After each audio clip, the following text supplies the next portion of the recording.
નમસ્કાર મિત્રો, સ્વાગત છે તમારું મારી ચેનલ પર એક નવા વિડીયોમાં।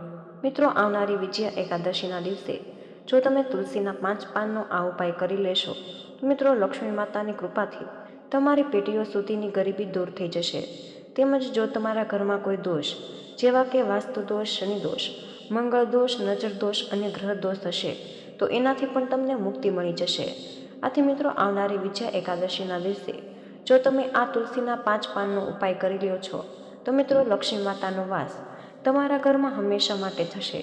તેમજ જો પરિવારના સભ્યોનો ધંધો સરખો ચાલતો ન હોય તો મિત્રો તમારે આવનારી વિજયા એકાદશીના દિવસે આ તુલસીના 5 પાનનો ઉપાય અવશ્ય કરી લેવો જોઈએ કે જેથી કરીને તમારા ઘરમાં સુખ સમૃદ્ધિનો વાસ થઈ શકે। મિત્રો, આ દિવસ એટલો બધો શુભ હોય છે કે જો તમે આ દિવસે જે કંઈ પણ ઉપાય કરો છો તો એનું ફળ તમને 100% પ્રાપ્ત થઈ શકે છે। કારણ કે મિત્રો, આ દિવસે ભગવાન વિષ્ણુ તેમજ લક્ષ્મી માતા છે એ પૃથ્વી ઉપર ભ્રમણ કરતા હોય છે। આથી જો તમે સાચી શ્રદ્ધાથી આ ઉપાય કરો છો તો મિત્રો તમને આ ઉપાયનું ફળ અવશ્ય મળી શકે છે। મિત્રો, વિડીયોમાં આગળ વધતા પહેલાં જો તમે ઈચ્છતા હોય કે લક્ષ્મી માની કૃપા તમારી ઉપર સદા બની રહે તો આ વિડીયોને લાઈક કરી કમેન્ટમાં જય માં લક્ષ્મી જરૂર લખી દેજો। તો મિત્રો, આપણા સનાતન ધર્મમાં એકાદશીનું બહુ જ ખાસ મહત્વ રહેલું છે અને આ વખતે આવનારી વિજયા એકાદશી છે એ બહુ ખાસ રહેવાની છે। કારણ કે મિત્રો, આ દિવસે તમે જે કંઈ પણ ઉપાય કરો છો તો એનો લાભ તમને અવશ્ય પ્રાપ્ત થઈ શકે છે। મિત્રો, આ એકાદશી છે એ વિજય આપનારી છે। મિત્રો, આ એ જ એકાદશી છે કે જેના વ્રતના પરિણામ સ્વરૂપ ભગવાન શ્રીરામને રાવણ ઉપર વિજય પ્રાપ્ત થતો।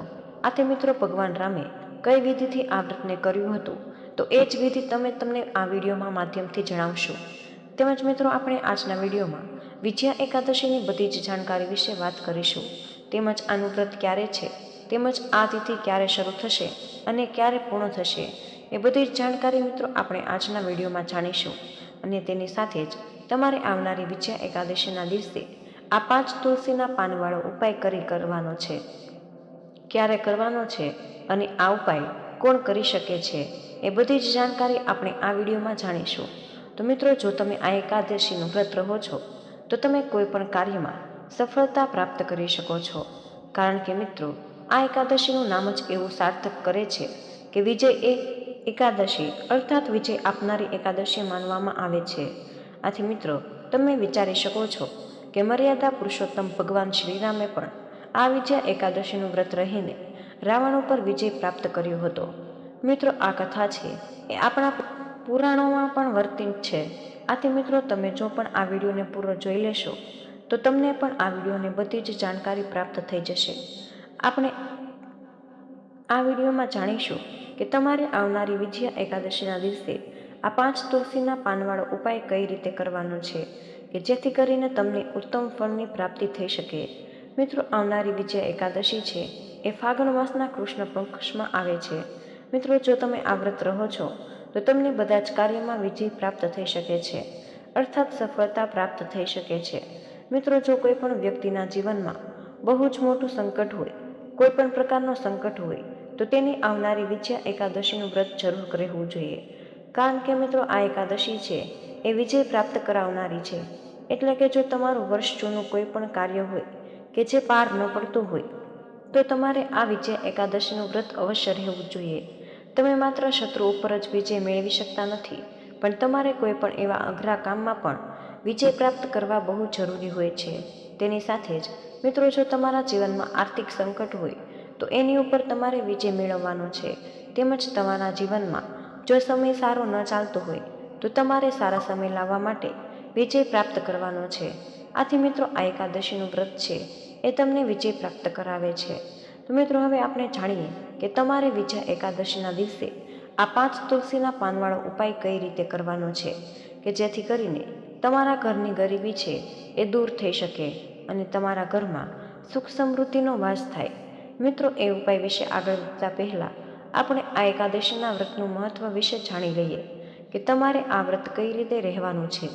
મિત્રો, આવનારી વિજયા એકાદશીના દિવસે તમારે સૌપ્રથમ જો તમે વ્રત રહેવાના હોય તો બ્રહ્મ મુહૂર્તમાં જાગીને સ્નાન કરીને સ્વચ્છ વસ્ત્રો પહેરી લેવા જોઈએ અને પછી મિત્રો ઘરના મંદિરની સામે બેસીને તમારે લક્ષ્મી માતા તેમજ ભગવાન વિષ્ણુની પૂરા વિધિ વિધાનથી પૂજા અર્ચના કરવી જોઈએ અને સાથે જ તમારે ખીરનો પણ ભોગ લગાવવો જોઈએ અને તેને ફળ જેવા કે કેળા, દ્રાક્ષ, સફરજન જેવા શુભ ફળ તમે ભગવાન વિષ્ણુને ભોગ અર્પણ કરી શકો છો.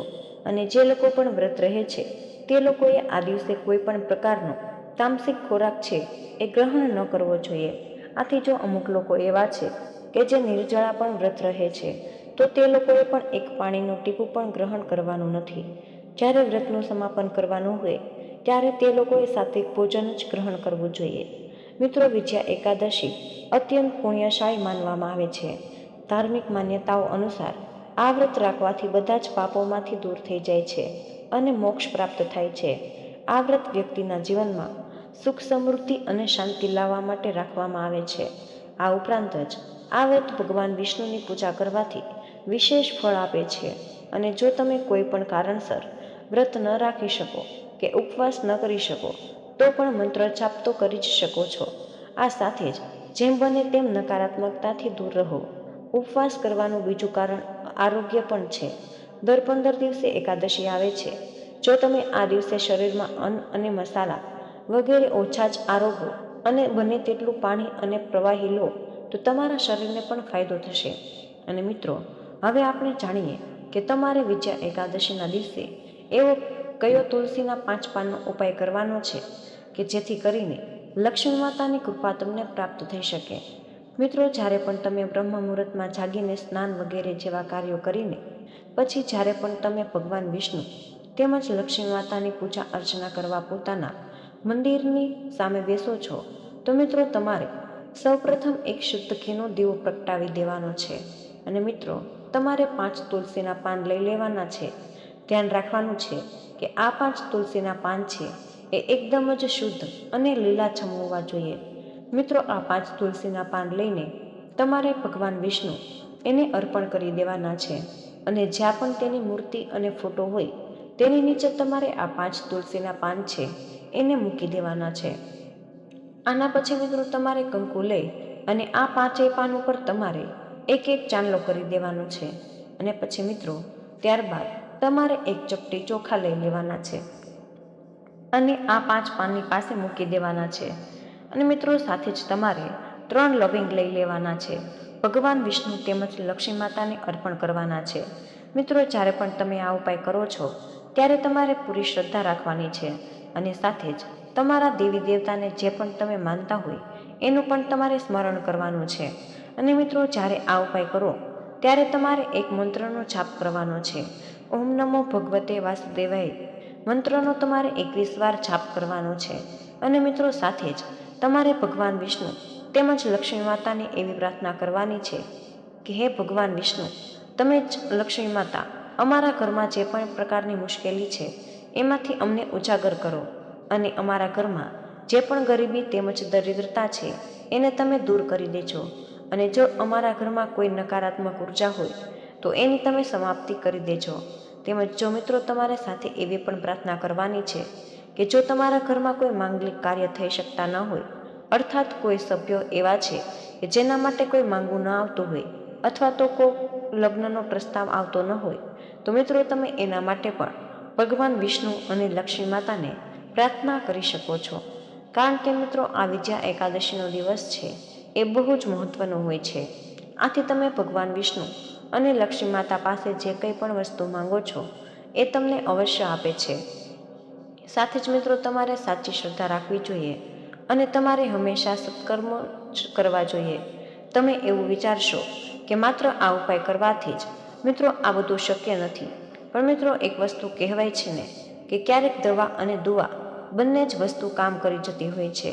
આથી જો તમે પૂરી શ્રદ્ધાની સાથે જ મિત્રો વ્રત રહીને આ વિજયા એકાદશીના દિવસે આ ઉપાય કરી લ્યો છો તો મિત્રો તમને 100% આ ઉપાયનું ફળ પ્રાપ્ત થઈ શકે છે. મિત્રો સાથે જ તમે એક વસ્તુનું ખાસ ધ્યાન રાખજો કે જ્યારે પણ તમે વિજયા એકાદશીના દિવસે આ ઉપાય કરો છો તો તમારે વિજયા એકાદશીના દિવસે આ તુલસીના 5 પાન તોડવાના નથી. તમારે એક દિવસ અગાઉ જ તુલસીના 5 પાન છે એ લઈ રાખવા જોઈએ. કારણ કે મિત્રો જો તમે એકાદશીના દિવસે તુલસીના પાન તોડશો તો આ વસ્તુ બહુ જ અશુભ માનવામાં આવે છે. આથી તમારે એક દિવસ પહેલાં જ તુલસીના પાન તોડીને વિજયા એકાદશીના દિવસે આ ઉપાય કરવો જોઈએ. તો મિત્રો, જો તમે આ રીતે જ પૂરા વિધિ વિધાનથી ભગવાન વિષ્ણુ તેમજ લક્ષ્મી માતાની સામે આ ઉપાય કરી લેશો તો મિત્રો, તમારા ઘરમાં જે પણ ગરીબી હશે તેમજ દરિદ્રતા છે એમાંથી તમને હંમેશા માટે છુટકારો મેળવી શકશો. અને જો તમારા ઘરમાં કોઈ પણ દોષ હશે એનાથી તમને છુટકારો મળી જશે. મિત્રો, આ તુલસીના 5 પાનનો ઉપાય એટલો ખાસ છે કે જો તમે વિષ્ણુ ભગવાન અને લક્ષ્મી માતાને આ પાન અર્પણ કરો છો તો બહુ પ્રસન્ન થઈ શકે છે. કારણ કે મિત્રો, તુલસી માતાના છોડમાં લક્ષ્મી માતાનો વાસ હોય છે અને લક્ષ્મી માતા છે એને આપણે ભગવાન વિષ્ણુને પત્ની તરીકે ઓળખીએ છીએ. આથી તે બંનેએ જો તમે તુલસીના પાન અર્પણ કરો છો તો મિત્રો, તમારી સમસ્ત મનોકામના છે એ પૂર્ણ થઈ શકે છે. સાથે જ મિત્રો, તમારે આ દિવસે નહીં પણ નિત્ય રૂપે તુલસી માતાની પૂજા અર્ચના કરવી જોઈએ કે જેથી કરીને લક્ષ્મી માતાના વાસ તમારા ઘરમાં થઈ શકે. તેની સાથે જ મિત્રો, હવે આપણે જાણીએ કે તમારે તમારી આવનારી વિજયા એકાદશીના દિવસે શું કરવું જોઈએ અને શું ન કરવું જોઈએ એ વિશે જાણીએ. તો મિત્રો, તમારે વિજયા એકાદશીના દિવસે કોઈની સાથે પણ ઝઘડો કે કોઈની સાથે જ ગુસ્સો કરવાનો નથી. તેની સાથે જ મિત્રો, તમારે આ શુભ દિવસે કોઈનું અહિત ન કરવું જોઈએ. તેમજ મિત્રો, તમારે એકાદશીના દિવસે બ્રહ્મચર્યનું પાલન જરૂર કરવું જોઈએ. મિત્રો, આ બ્રહ્મચર્યનું પાલન કરતાની સાથે જ તમારે એકાદશીનો દિવસ વ્યતીત કરવો જોઈએ. જો મિત્રો ભોજનની વાત કરીએ તો મિત્રો, તમે જો પણ વ્રત રહેલું હોય તો તમે એ દિવસે ફળાહાર લઈ શકો છો અને સાથે જ સાત્વિક ભોજન પણ કરી શકો છો. તેમજ મિત્રો, એકાદશીના વ્રત રાખનાર વ્યક્તિએ ગુસ્સો ન કરવો જોઈએ. ઘરમાં કે બહાર કોઈ પણ પ્રકારના ઝઘડા અને કલેશ કરવાથી હંમેશા બચવું જોઈએ, નહીંતર વ્રતનું ફળ મળી નથી શકતું. અને આ દિવસે સવારે મોડે સુધી સૂવું ન જોઈએ. આ દિવસે કોઈ પણ પ્રકારનો નશો ન કરવો જોઈએ. અને મિત્રો, વ્રત કરનાર વ્યક્તિએ ખોટું બોલવું અને ખોટા કાર્યથી દૂર રહેવું જોઈએ. મિત્રો, આ એકાદશીના દિવસે શું કરવું જોઈએ? તો મિત્રો, એકાદશીએ સવારે તુલસીને જળ ચડાવવું અને સાંજે તુલસી પાસે ઘીનો દીવો પ્રગટાવવો જોઈએ. તુલસી માતાની પરિક્રમા કરવી જોઈએ અને ભગવાન વિષ્ણુને ખીર, પીળા ફળ અને પીળા રંગની મીઠાઈનો ભોગ ધરાવવો જોઈએ. આ દિવસે દક્ષિણાવતી શંખમાં ગંગાજળ ભરીને તેનાથી ભગવાન વિષ્ણુનો અભિષેક કરવો જોઈએ. કોઈ મંદિરમાં જઈને ઘઉં કે ચોખાનું દાન કરવું જોઈએ. ભગવાન વિષ્ણુને પીળા વસ્ત્ર અને તુલસીની માળા ચડાવજો. તેમજ મિત્રો, આપણે જાણીએ કે વિજયા એકાદશીના દિવસે તમે આ વસ્તુઓનું દાન જરૂર કરવું જોઈએ. તો મિત્રો, વિજયા એકાદશીના દિવસે સવારે સ્નાન કરીને ભગવાન વિષ્ણુની પૂજા અર્ચના કર્યા બાદ તમારે વ્રત સંકલ્પ લેવો જોઈએ. ત્યારબાદ કોઈ બ્રાહ્મણ કે ગરીબને અન્ન, મીઠાઈ, ફળ, વસ્ત્ર, પુસ્તકનું દાન કરી શકો છો. વિજયા એકાદશીના દિવસે કોઈ પણ જરૂરતમંદ વ્યક્તિને આ ચીજોનું દાન જરૂર કરવું મહાદાન સાબિત થાય છે, જેનાથી વ્યક્તિને બધા જ પાપ અને કષ્ટોમાંથી મુક્તિ મળી જશે. આ ઉપરાંત વિજયા એકાદશીના દિવસે જરૂરતમંદ લોકોને ચોખા, કપડાં અને પૈસાનું દાન કરવું પણ શુભ માનવામાં આવે છે, જેનાથી ઘરમાં સુખ સમૃદ્ધિનો વાસ થાય છે અને ઘરમાં ધન ધાન્યની કમી નથી રહેતી. તેમજ મિત્રો, વિજયા એકાદશીના દિવસે જો કોઈ પણ વ્યક્તિ કોઈ ગરીબ જરૂરિયાતમંદ અથવા તો બ્રાહ્મણને વસ્ત્રોનું દાન કરે છે તો એને માન અને સન્માન પ્રાપ્ત થાય છે અને તેનો ભાગ્યોદય થાય છે. તેમજ વિજયા એકાદશીના દિવસે જરૂરિયાતમંદ વ્યક્તિને ચોખાનું દાન કરવાથી જ કુંડળીમાં ચંદ્ર મજબૂત બને છે. તે ખૂબ જ શુભ છે અને તમને યશ પ્રાપ્તિ કરાવે છે. તેમજ વિજયા એકાદશીના દિવસે ફૂલોનું દાન કરવાથી પારિવારિક સુખ અને શાંતિ પ્રાપ્ત થાય છે. સાથે જ ઘરની પરેશાનીઓ અને નકારાત્મકતાથી મુક્તિ મળે છે. તેમજ આવકના નવા સ્ત્રોત વધે છે અને પૈસા સંબંધિત સમસ્યાઓ દૂર થઈ જાય છે. તેમજ મિત્રો, આ વસ્તુઓનું દાન ના કરવું જોઈએ.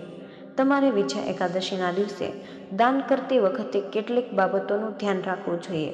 સૌપ્રથમ, દાન કરતી વખતે તમારી લાગણીઓને નિયંત્રણમાં રાખો. ભગવાનનો આભાર માનો કે તેમણે તમને આ માટે સક્ષમ બનાવ્યા છે. આ ઉપરાંત દારૂ, માંસ અથવા લસણ અને ડુંગળીનું દાન ક્યારેય ન કરવું જોઈએ. આવું દાન માન્ય નથી હોતું. આવું દાન કરવાથી જીવનમાં તેની ખરાબ અસર જોવા મળે છે. તેમજ મિત્રો, વિજયા એકાદશીના દિવસે કરો આ ખાસ ઉપાયો. તો મિત્રો વૈદિક જ્યોતિષ અનુસાર વિજયા એકાદશીના દિવસે ભગવાન વિષ્ણુને પ્રસન્ન કરવા માટે પંચામૃતથી અભિષેક કરજો. એવું માનવામાં આવે છે કે પંચામૃતનો અભિષેક કરવાથી જ બધી જ સમસ્યાઓ દૂર થઈ જાય છે અને નવા વેપાર કરવાની તકો પણ મળે છે. તેમજ જ્યોતિષશાસ્ત્ર અનુસાર વિજયા એકાદશીના દિવસે માતા તુલસીની પૂજા કરવી જોઈએ. દેવી લક્ષ્મી અને તુલસી માતાને શૃંગારની વસ્તુઓ પણ અર્પણ કરજો. આમ કરવાથી વૈવાહિક જીવનમાં વિવાદો દૂર થઈ જાય છે. તેમજ મિત્રો ધાર્મિક માન્યતાઓ અનુસાર વિજયા એકાદશીના દિવસે દાન કરવાથી પુણ્ય પ્રાપ્ત થાય છે. તેની સાથે જ વ્યક્તિને તમામ મુશ્કેલીમાંથી પણ મુક્તિ મળે છે. એવું માનવામાં આવે છે કે વિજયા એકાદશીના દિવસે ગરીબ અથવા જરૂરિયાતમંદ વ્યક્તિને ભોજન કરાવવાથી આર્થિક સમસ્યાઓથી રાહત મળે છે. તેમજ જ્યોતિષશાસ્ત્ર અનુસાર વિજયા એકાદશી પર શ્રીમદ ભાગવત કથાનો પાઠ કરનારને પુણ્ય ફળ મળે છે. મિત્રો એવું માનવામાં આવે છે કે વિજયા એકાદશીના દિવસે જો કોઈ પણ વ્યક્તિ બ્રહ્મ મુહૂર્તમાં ભગવાન વિષ્ણુની પૂજા કરવાની સાથે જ વ્રત રાખે છે અને સોપારી પર ઓમ વિષ્ણવે નમઃ મંત્ર લખીને ભગવાન વિષ્ણુના ચરણોમાં અર્પણ કરે છે તો આર્થિક સમસ્યાઓ દૂર થઈ જાય છે. તેમજ આ દિવસે સોપારીને પીળા કપડામાં લપેટીને તિજોરીમાં રાખવો. એવું માનવામાં આવે છે કે આવા ઉપાય કરવાથી ક્યારેય પૈસાની સમસ્યાનો સામનો નથી કરવો પડતો. તો મિત્રો આ ખૂબ જ મહત્વપૂર્ણ માહિતી છે અને કમેન્ટ બોક્સમાં જય શ્રી કૃષ્ણ અવશ્ય લખી દેજો.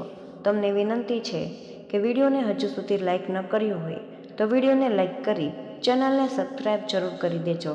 જય શ્રી કૃષ્ણ. રાધે રાધે. ધન્યવાદ. વિડીયોને અંત સુધી જોવા બદલ તમારો ખૂબ ખૂબ આભાર.